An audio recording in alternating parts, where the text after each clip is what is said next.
சொன்னாங்க, என் சரித்திரத்தை உங்கள் பிள்ளைகளுக்கு சொல்லுங்கள். சரித்திரம்னா என்ன? நான் எப்படி வாழுகிறேன் என்று சொல்லுங்கள்.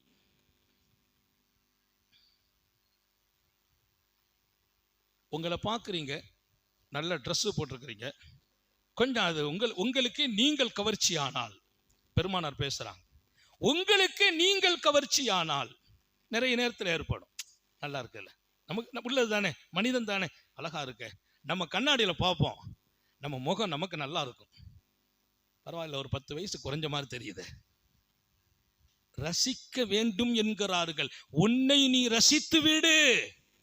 அவர் என்ன அழகா இருக்கிற, நீ அழகா இருக்கிறாய் என்றார்கள் பெருமானார்.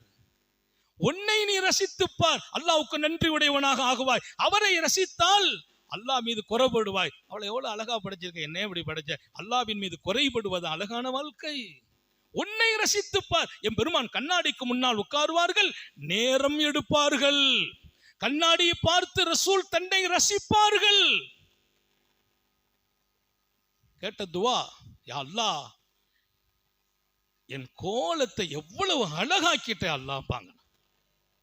கமா ஹஸ்ஸந்தா ஹல்கி, எவ்வளவு அழகா இருக்கிறேனா, அல்லாஹ்வுக்கு எவ்வளவு சந்தோஷமாகும். அல்லாஹ்வை பொறுத்த வரையில அவன் என்ன செய்தானோ இல்லையோ அவனை பற்றி நீ அப்படி படுத்திட்டியே, என்ன இவ்வளவு அழகா வச்சிட்டேன்னு சொன்னா அல்லாஹ் ரொம்ப மகிழ்ச்சி ஆயிடுவானா. அடியான் அல்லாஹ்வை புகழ்ந்தால் அல்லாஹ் அவ்வளவு பெரிய மகிழ்ச்சிக்கு போறான். என் பெருமான் சொல்றாங்க, கமா ஹஸ்ஸந்த ஹல்கி, எவ்வளவு அழகாக்கினா என் கோலத்தை. உள்ள அனுப்புங்க. எவ்வளவு அழகாக்கினா என் கோலத்தை. அதுல கேட்டது ஒண்ணுதான் கேட்கிறாங்க, அந்த மாதிரி என் குணத்தை அழகாக்குன்னு கேட்டாங்க. அல்லாஹ் எல்லாருக்கும் தௌஃபீக் செய்வானா. குணம் எப்படி இருக்கு நமக்கு தெரியாது, குணம் அழகாகணும், ஆனா கன்ஃபார்ம் கோலத்தை அழகாக்கிட்டேங்கிறாங்க. நான்